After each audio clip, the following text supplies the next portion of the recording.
নমস্কার বন্ধুরা, আপনাদের সকলকে জানাই আমাদের চ্যানেলে স্বাগত।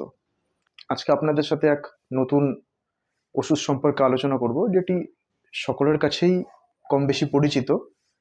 সেটি হচ্ছে ন্যাপ্রক্সিন সোডিয়াম।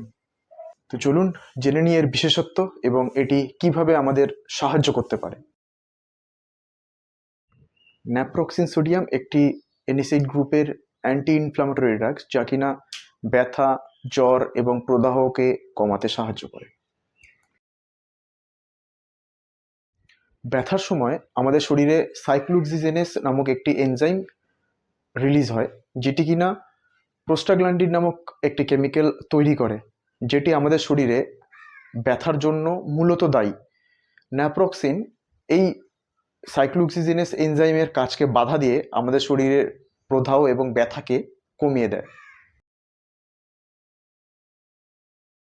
যদিও ন্যাপ্রক্সিন সোডিয়াম আমাদের জন্য নিরাপদ, তবুও এর ব্যবহারের ক্ষেত্রে কিছু কিছু সাইড এফেক্ট লক্ষ্য করা যায়, যেমন পেটে ব্যথা, গ্যাস্ট্রিক আলসার, লম্বা সময়ের ব্যবহারের ক্ষেত্রে কিডনির সমস্যা ইত্যাদি দেখা যেতে পারে।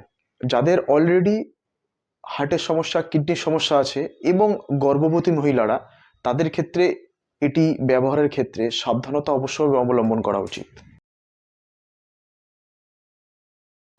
ন্যাপ্রক্সিন সোডিয়াম বাজারে ট্যাবলেট বা ক্যাপসুল আকারে পাওয়া যায়। এটি খাবারের সাথে বা খাবারের পরে গ্রহণ করা উচিত, আর এটি গ্রহণের পূর্বে অবশ্যই অ্যান্টাসিড ব্যবহার করা উচিত। এটির ডোজ এবং ব্যবহারের সময় অবশ্যই আপনার ডাক্তারের কাছে বা আপনার হেলথ কেয়ার প্রোভাইডারের কাছে জিজ্ঞাসা করে নেবেন। লম্বা সময়ের ক্ষেত্রে এটি ব্যবহার শরীরের পক্ষে ক্ষতিকর। ভিডিওটি ভালো লাগলে অবশ্যই আমার চ্যানেলকে লাইক এবং সাবস্ক্রাইব করতে ভুলবেন না। আর ওষুধের সম্পর্কে যদি কোনো রকম আপনাদের জানার থাকে, তাহলে অবশ্যই ইনবক্সে কমেন্ট করুন। আপনাদের যথাসম্ভব রিপ্লাই দেওয়া হবে। সুস্থ থাকুন, ভালো থাকুন, ধন্যবাদ।